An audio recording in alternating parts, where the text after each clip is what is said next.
नमस्कार, मैं Rajiv Sinha. News expo Jharkhand Bihar में आपका स्वागत है। देखते हैं झारखंड बिहार की आज की प्रमुख खबरें। देश में कोरोना पॉजिटिव मामलों की संख्या 62 लाख के पार हुई, जिसमें 9 लाख से अधिक हैं सक्रिय मामले।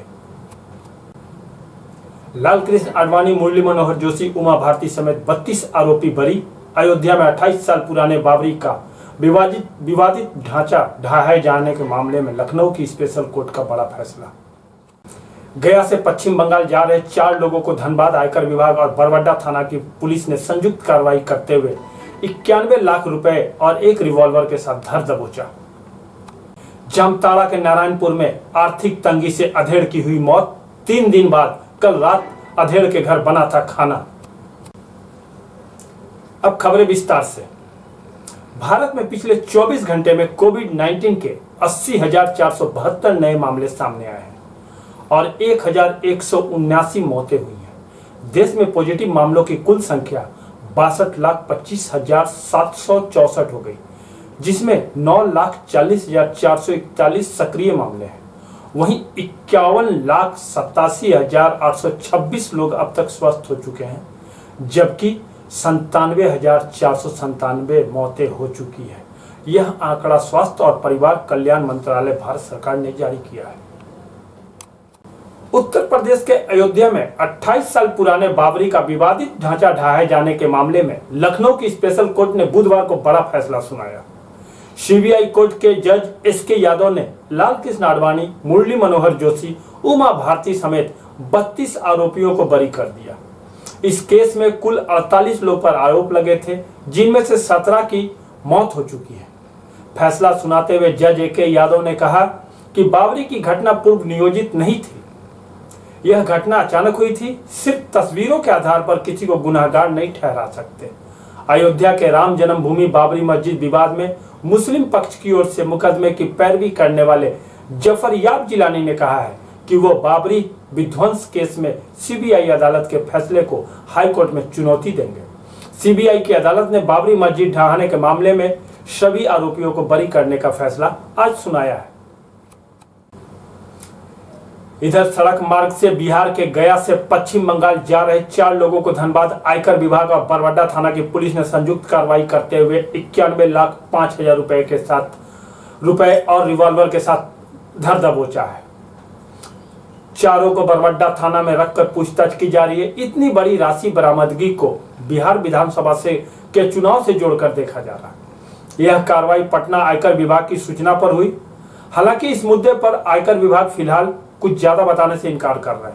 पटना आयकर विभाग को सूचना मिली थी कि गया से कुछ लोग रुपए की बड़ी खेप के साथ पश्चिम बंगाल जा रहे हैं।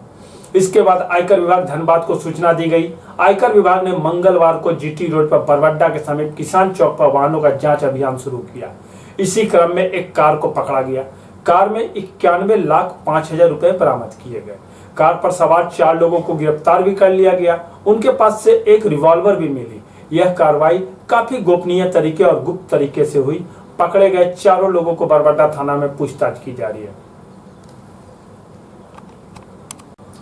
धनबाद के केंदुआडी थाना क्षेत्र के गोंदिवडी ओपी में बसुरिया 4 नंबर फिल्टर प्लांट के समीप बुधवार को एक अज्ञात युवक का शव मिलने से इलाके में सनसनी फैल गई। मौके पर पहुंचे पुलिस अधिकारियों ने बताया कि शव को देखने से ऐसा प्रतीत होता है कि हत्या कुछ दिनों पहले हुई है और शव को लाकर क्षेत्र में फेंक दिया गया है, क्योंकि शव के सिर पर गहरी चोट के निशान है। वहीं शव में कीड़े भी लगे पाए गए। पुलिस शव को जब्त कर जांच के लिए पीएमसीएच भेज दी है। अब शव की शिनाख्त नहीं हो सकी है। रिपोर्ट आने के बाद ही मामले में पुलिस कुछ जानकारी दे सकेगी।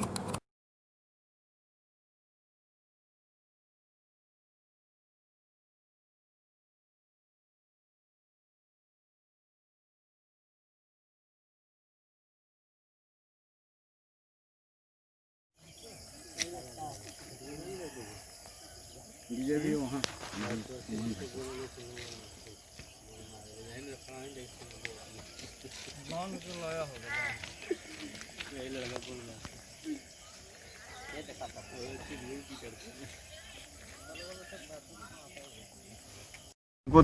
अपमान सूचना मिली है कि बसोरिया 5 नंबर के पास झाड़ी में एक अज्ञात लाश को मार के फेंक दिया गया है। जब उस घटनास्थल पर हम पहुंचे तो उसके माथा में हल्का कीड़ा भी लगा हुआ है। ये देखने से ऐसा लग रहा है कि कहीं बाहरी स्थान से मार के इसको यहाँ इस जंगल के झाड़ी में फेंक दिया गया है। इसकी अनुसंधान हम लोग कर रहे हैं। पता चलने पर फिर उन्हें जो कानूनी कार्रवाई के अंदर जो होता है उन्हें किया जाएगा, गिरफ्तार किया जाएगा। सबकी पहचान हुई है क्या? नहीं, सबके पहचान अभी तो नहीं हुई है। उम्र कितना होगा लगभग? हाँ, 30-35 वर्ष लगभग। पहचान नहीं होगा? पहचान सब सामने है, आप लोगों के सामने, आप भी तो हैं वहाँ। इधर झारखंड के जामताड़ा के नारायणपुर थाना क्षेत्र के सोनबाद गांव में एक अधेड़ की मौत आर्थिक तंगी के कारण हो गई। हालांकि उसकी पत्नी तथा गांव के लोग भूख से मरने की बात कह रहे हैं। मृतक महेंद्र सिंह 43 वर्ष की पत्नी ने बताया कि उसके घर में 3 दिनों से चूल्हा नहीं जला था। मंगलवार शाम को बगल के घर से चावल लाकर खाना बनाया गया था, परंतु रात में ही उसके पति की मौत हो गई। मृतक का भतीजा ने बताया कि घर में खाने के लिए अनाज नहीं है, न ही राशन कार्ड है। इधर उधर से मांग कर खाना पकता है। 3 दिनों से अनाज नहीं रहने की वजह से घर में चूल्हा नहीं जला था। जानकारी मिलने पर स्थानीय भाजपा नेता ने मौके पर पहुंचकर पीड़ित परिवार को पर्याप्त सुविधा दिलाने की बात कही है। पूछने पर पंचायत के मुखिया ने बताया कि इन्हें राशन कार्ड नहीं है। कई बार अनाज दिया गया, परंतु अनाज वितरण अभी बंद है। आर्थिक तंगी से उसकी मौत हुई। अब ऐसे में ये झारखंड के लिए काफी शर्म की बात है कि लोग अनाज के बगैर भूख से मर रहे हैं। यह मानवता की हत्या कही जा सकती है। चाची आई कि चाचा कल से वो बाहर नहीं निकल रहे हैं, तो हम सोचे कि नहीं निकल रहा है तो क्यों नहीं निकल रहा है। तो आके हम लोग देखें तो जैसे कि सोए हुए थे ये, फिर इसको बाहर निकालें। वहाँ मैंने इसका हड़िया बर्तन जो बगल में था, खाना कुछ खाया था, फिर सोया था और उसको बाहर निकालें। फिर हम लोग इसको पानी वानी पिलाए। फिर जैसे एम्बुलेंस को कॉल किया गया, वहाँ से एम्बुलेंस आया, तब तक ले इसका प्राण निकल चुका था। राशन जहाँ तक सवाल है, अभी बहुत चर्चा चल रहा है कि इनका राशन कार्ड नहीं मिल रहा था। सही में इनका हम आवेदन 2 बार किए हैं प्रखंड में, तो अभी तक इनका राशन नहीं बना है। और लॉकडाउन के अंदर में जो सूची मैंने इस गरीब तबका आदमी को भेजने का था, हम लोगों ने भेजा था और 1 या 2 बार इसको चावल शायद उस सूची के माध्यम से मिला। और अभी सुनते हैं वो सूची के आधार पर बंद कर दिया है, अभी चावल नहीं दे रहा। यहाँ पर हम लेंगे एक छोटा सा ब्रेक, मिलेंगे ब्रेक के बाद।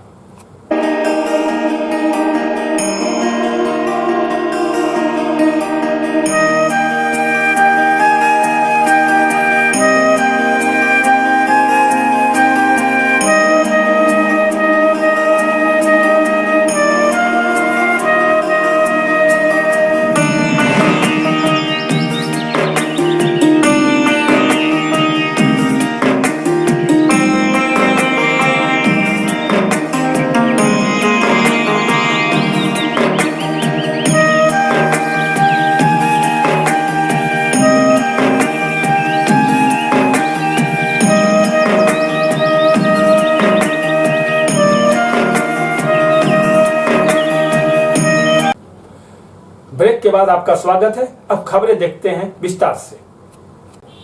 बोकारो के बेरमो में कोयला मजदूरों की मांग को लेकर हुए आंदोलन के बाद भी कोल इंडिया प्रबंधन की ओर से कोई सकारात्मक कार्रवाई नहीं किए जाने को लेकर संयुक्त मोर्चा ने महाप्रबंधक ढोरी कार्यालय के समक्ष विरोध प्रदर्शन करते हुए कोल इंडिया लिमिटेड अध्यक्ष के नाम महाप्रबंधक को 12 सूत्री मांग पत्र का ज्ञापन सौंपा, जिसमें कोयला उद्योग में कोल ब्लॉकों की कमर्शियल माइनिंग हेतु प्रस्तावित नीलामी को रद्द करने, कोल इंडिया के शेयरों के विनिवेश अथवा वाई बैंक पर तत्काल रोक लगाने, साथ ही 30 वर्ष की सेवा या 50 वर्ष की उम्र के बाद जबरन सेवानिवृत्ति से संबंधित भारत सरकार का आदेश अविलंब वापस लेने और कोयला मजदूरों को दुर्गा पूजा के पूर्व बोनस भुगतान करने का फैसला शीघ्र किया जाए। ऐसी कई मांगे ज्ञापन में शामिल थी। मांग में है, ये मांग में शामिल है। आगे की रणनीति क्या है? आगे की रणनीति यह है कि हम तमाम कोयला उद्योग के मजदूर साथी हम लोगों ने सभी सेंट्रल ट्रेड यूनियन के लोगों के तरफ से ये निर्णय हुआ है कि जब तक सरकार के मजदूर विरोधी रवैये से सरकार अपने कदम को पीछे नहीं ले जाएगी, जब तक इन सारी चीज़ों पर जो श्रम कानून में संशोधन किया है, ये सारे मुद्दों को जब तक ये वापस नहीं लेगी और हमारे किसान लोगों का जो 3 बिल पास किया गया, ये सारा जितना भी है, एक तरफ मजदूरों का गला काट रहा है, दूसरे तरफ किसानों को भी ख़त्म करने का एक सुनियोजित साजिश के तहत जब तक ये सरकार इस सब फैसले से पीछे ये फैसले को वापस नहीं लेगी, तब तक हम लोगों के शरीर में एक कतरा खून जब तक रहेगा, कोयला उद्योग का मजदूर और पूरे देश का मजदूर जमात और किसान इसके लिए लड़ाई लड़ेगा। 19 मांगे हैं और ये मजदूरों का वाजिब मांगे हैं। सरकार से वार्ता और सरकार से भी ये मांगे दी गई थी, जिसने सरकार को सकारात्मक रूप नहीं अपनाया। इसलिए सभी ट्रेड यूनियन, भारत के जितने ट्रेड यूनियन हैं, सभी ने एक निर्णय लिया। ये काला कानून जो कोल इंडिया में लाना चाहता है, हम पांचों ट्रेड यूनियन उनका घोर विरोध करेंगे धरना और प्रदर्शन के माध्यम से। 8 तारीख को हम लोग को जो धरना और प्रदर्शन है, अगर इसमें वो बात को वापस नहीं लिया जाएगा तो पुनः 9 तारीख को पुनः ट्रेड यूनियन, सभी ट्रेड यूनियन के नेता एक जगह वर्चुअल मीटिंग करके आगे के निर्णय लेंगे और हमारे नेता जो निर्णय लेंगे पुनः हम उसको धरातल पर उतारेंगे। इधर शहर के बैंक मोड़ थाना क्षेत्र में जमीन खरीदने पर 2 लाख रुपए रंगदारी मांगने का मामला प्रकाश में आया है। भूली बाईपास में जमीन खरीदे जाने पर रंगदारी की मांग वहां के दबंगों ने एक महिला हिना कौसर से की है। उन्होंने हिना कौसर को धमकी दी है कि बगैर उनसे पूछे जमीन खरीदे जाने के वजह से वो उनको 2 लाख की रंगदारी दे, अन्यथा उनका अंजाम बुरा नहीं होगा। वहीं दबंगों ने उनके जमीन पर लगे गेट और ग्रिल को तोड़ कर ले गए हैं। इस बाबत पीड़िता ने बैंक मोड़ थाना को लिखित शिकायत करते हुए बताया कि दबंगों को अविलंब गिरफ्तार कर उन्हें हिफाजत और सुरक्षा प्रदान की जाए। बताइए क्या मामला है आपका? ये आज से 1.5 साल पहले ये ज़मीन 2.5 कट्ठा हमने ख़रीदा। उसके बाद इस पे बाउंड्री करवाई और एक छोटा सा गेट लगवाया। उसके बाद में मतलब उसका मोटेशन हुआ, 20-25 दिन इसमें काम लगा और आज अभी लॉकडाउन में हम यहाँ काम नहीं करते हैं, बाहर में रहते हैं, हैदराबाद काम करते हैं। तो हमारे अब्बू यहाँ आए, प्लॉट पे देखें कि नए तरीके से उसको पूरे को गिरा दिया गया है और नया बुनियाद खान करके इसमें अभी आप लोग के सामने में देखिए जुड़ाई करा रहा है। अब वो लोग दबंग लोग हैं, काफ़ी पहुँचा हुआ है लोग। कौन है वो लोग? आम आदमी हैं।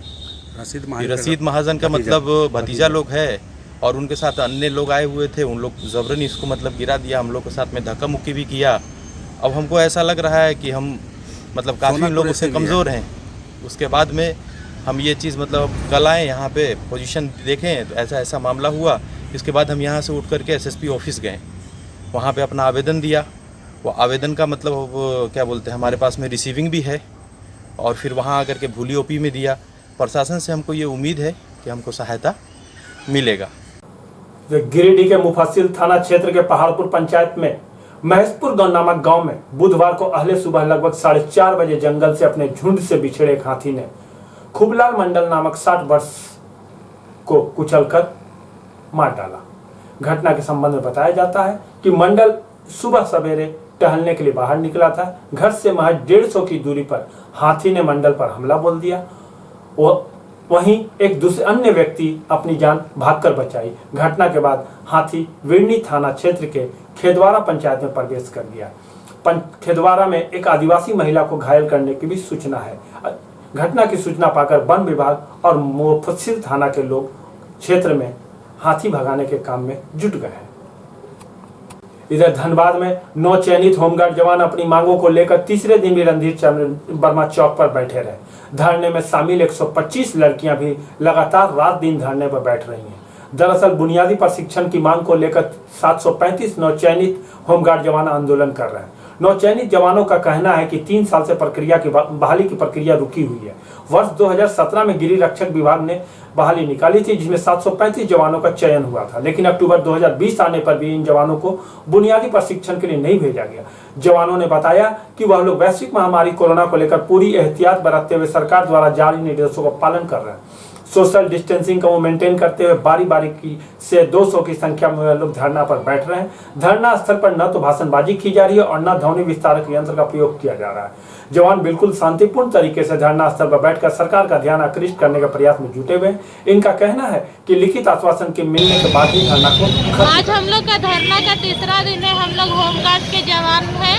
हम लोग ज्वाइनिंग के लिए बैठे हुए हैं। हम लोग को जल्द से जल्द ट्रेनिंग दिया जाए। कोई वार्ता के लिए नहीं आया क्या? कोई वार्ता करने के लिए नहीं आया है? नहीं, अभी तक तो कोई नहीं आया। बैठे हुए आश्वासन सिर्फ मिल रहा है। कितने दिनों से बैठे हुए हैं? हाँ, कितने दिनों हो गया? आज हम लोग का तीसरा दिन। कितने अभ्यर्थी हैं? हम लोग 735 टोटल। क्या नाम है आपका? बबीता कुमार।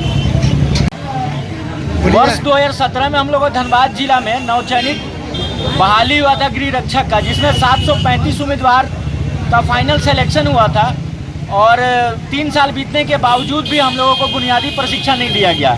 हम लोग धनबाद से लेकर रांची मुख्यालय मुख्यमंत्री जी से भी मिल चुके हैं, मगर अभी तक प्रशासन और मुख्यमंत्री के तरफ से कोई भी ट्रेनिंग को लेकर, बुनियादी प्रशिक्षण को लेकर कोई भी पहल नहीं किया गया, जिससे हम 735 जवान काफ़ी निराश हैं। हम लोगों का आर्थिक स्थिति इतना खराब हो गया है जिससे घर चलाना मुश्किल हो गया है। इसलिए हम लोग विगत सोमवार से 28 तारीख से हम लोग अनशन पे बैठे हुए हैं। बैंक मोड़ थाना क्षेत्र के पुराना बाजार क्षेत्र में जिला प्रशासन ने सड़क किनारे अतिक्रमित कर दुकान लगाने वालों को चेतावनी देते हुए कहा कि वो लोग फुटपाथ पर अतिक्रमण कर दुकान न लगावे, जिसके बाद कई दुकानदारों ने अपनी दुकान को हटा लिया। इसी बीच जिला अनुमंडल पदाधिकारी सुरेंद्र कुमार ने बताया है कि चेंबर ऑफ कॉमर्स के अनुरोध पर पुराना बाजार में आने वाले दिन कोरोना जांच के लिए जगह तय की गई है। यहाँ दुकानदारों की कोरोना जांच की जाएगी, जिससे कि पूजा पर्व के भीड़ भाड़ वाले मौके पर दुकानदार और ग्राहकों को कोरोना जैसी वैश्विक महामारी से बचाया जा सके। एक था कि यहाँ पे लगातार शिकायतें आ रही थी कि पुराना बाजार काफ़ी मेरा एक डेंस पॉपुलेटेड है और सड़कों का इंक्रोचमेंट किया गया है। एक बार पहले भी आके लोगों को मौखिक तौर पे पर्सनली लोगों को बुला दिया था कि रोड पे जो भी दुकानें हटा लो, लेकिन उन लोगों के द्वारा हटाया नहीं गया था। आज मैं आया तो उसको सारे को हटाया है, पर अभी मैं पर्सनली लोगों को रिक्वेस्ट से ही हटाया है। अगली बार मैं जब आऊँगा तो फिर हो सकता है कि मुझे कार्रवाई करनी पड़ जाए। दूसरा जो पर्पस इशू था, जो मेन इशू है कि हमें कोरोना टेस्ट कराने हैं पूरे इस बाज़ार में, क्योंकि ये आने वाले समय पूजा भी है, तो दुकानदार हमारे सेफ रहेंगे तो हमारे जो ग्राहक रहेंगे वो भी सेफ रहेंगे। तो उसी निमित्त में ये सब चीज़ में मुझे कार्रवाई करनी थी। और थैंक्स टू चेला चैम्बर ऑफ कॉमर्स के यहाँ पे कुछ लोग हैं, पुराने मेंबर यहाँ सोहराब जी हैं और कुछ लोग हैं और ये लोग 2-4 हैं, कि इन लोगों ने मुझे एक भवन भी दिया है कि यहाँ पे कि सर यहाँ पे प्रीमिसेस में आप अपना टीम को लगाइए। तो हमें लगता है कि 1-2 दिन में हम लोग यहाँ के सारे दुकानदारों का भी एक टेस्ट हम लोग अच्छा से करा पाएंगे।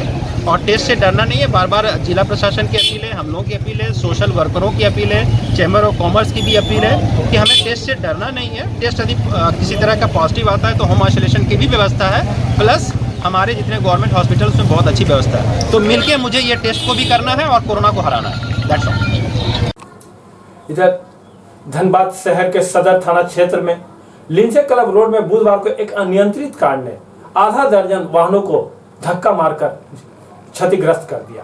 मौके पर लोगों ने बताया कि एक अनियंत्रित कार रणधीर वर्मा चौक से लिंसे क्लब मार्ग में प्रवेश कर गया और सड़क के किनारे खड़े ठेले, कार, बाइक को धक्का मारकर क्षतिग्रस्त करता गया, जिसे आक्रोशित लोगों ने देखते देखते कार को रोका और उसे भी क्षतिग्रस्त कर दिया। सूचना पाकर मौके पर पुलिस ने पहुंचकर कार चालक को हिरासत में ले लिया है। साथ ही क्षतिग्रस्त वाहनों को थाना ले जाने की कवायद भी शुरू कर दी गई थी।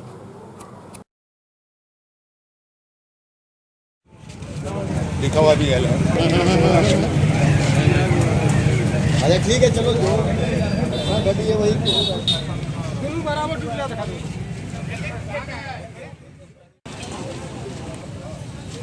आप लोग जाओ ना भाई।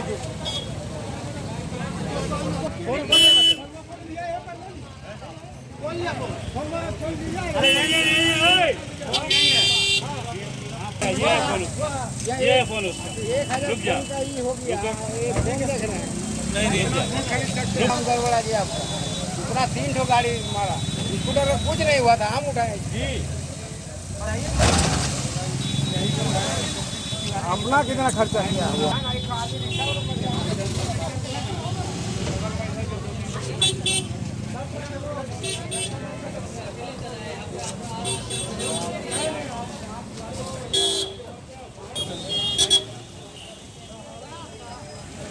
उसको भी चोट लगा। भाई अरे ठेला है इधर, गाड़ी भी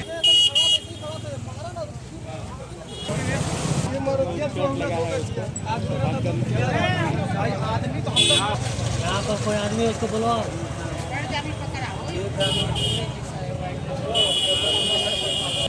नहीं, यहाँ पर है आदमी, संवाद करवा देते हैं।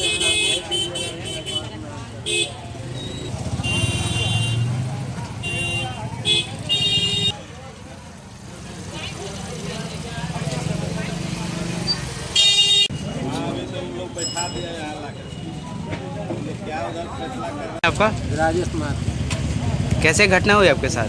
हम साइड से आ रहे थे, पीछे से आया था, ठोक दिया पीछे। कौन ठोका? वो कार वाला। कार वाला पीले थे क्या? मालूम नहीं है, लेकिन हम नहीं।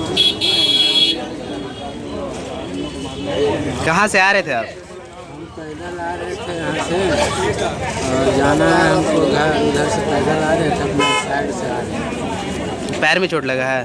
पैर में है, यहाँ हाथ में। क्या नाम बताया अपना? राजेश कुमार।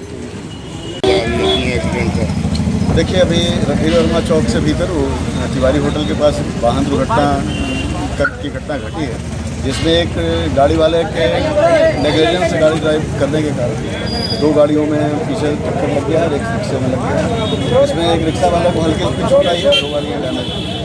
अभी हम पुलिस इस मामले के संज्ञान में लेकर सब लोगों को हम लोग थाना ले जा रहे हैं। इस पर यही समझ कार्रवाई होगी, उनको से ले जाते हैं, गाड़ी टोचन से जाएगा। इधर धनबाद कोयलांचल में जमीन धंसने की घटना आम बात हो गई है। कभी झरिया तो कभी अन्य क्षेत्रों में इस तरह की घटनाओं की वजह से लोग खौफ में जी रहे हैं। ऐसे ही एक घटना झरिया के लोधना एरिया 10 के लोधना कोलियरी उच्च विद्यालय के पास हुई। यहाँ स्थित बाबू बासा में रामचंद्र यादव की घर अहले सुबह जोरदार आवाज के साथ जमींदोज हो गया। रामचंद्र जमींदोज घर में अपने मवेशियों को रखता था। सुबह जब तेज आवाज हुई तो मवेशी भाग खड़े हुए। गनीमत रही कि मवेशी बंधे हुए नहीं थे। वहीं रामचंद्र जिस घर में रह रहे थे उसमें दरार आ गया। घटना के बाद पूरे इलाके में अफरा तफरी का माहौल है। अब कुछ संक्षिप्त खबरें। रांची लालपुर थाना क्षेत्र में NOX सिक्योरिटी में नौकरी के नाम पर रांची के कई युवाओं को ठगी का शिकार होना पड़ा। युवाओं से 1000 से 1500 रुपए तक लिए गए। ठगी का शिकार होने पर पीड़ितों ने कोयला कार्यालय पहुंचकर काफी जोरदार हंगामा किया। उधर खूंटी वन प्रमंडल क्षेत्र के दसम फॉल इलाके में अवैध खनन माफियाओं के खिलाफ खूंटी जिला प्रशासन की बड़ी कार्रवाई हुई। अवैध बालू लदा 12 ट्रैक्टर जब्त किया गया। वहीं 28 लोग हिरासत में लिए गए हैं। पूछताछ की जा रही है। धनबाद के बागमारा में मधुबन मुखिया को भेजा गया नोटिस। मधुबन पंचायत के मुखिया पतिलाल महतो द्वारा झामुमो महिला मोर्चा की जिला अध्यक्ष नूतन सिंह से किए गए दुर्व्यवहार के बाद महिला नेत्री ने स्थानीय वीडियो से न्याय की गुहार लगाई थी। इसी मामले में वीडियो सुनील कुमार प्रजापति ने गंभीरता दिखाते हुए मधुबन पंचायत मुखिया के खिलाफ नोटिस जारी कर 2 दिनों के अंदर अपना पक्ष रखने को कहा। इधर पलामू में बिहार के औरंगाबाद से युवक का अपहरण कर लाकर हत्या की गई है। शव को झारखंड के पलामू जिला में अंतर्गत छतरपुर थाना क्षेत्र में छोड़कर अपराधी भाग गए हैं। पुलिस ने शव को कब्जे में लेकर मामले की आगे कार्रवाई में जुट गई है। आज के लिए बस खबरों में बस इतना ही। देखते रहिए www.newsexpose.com।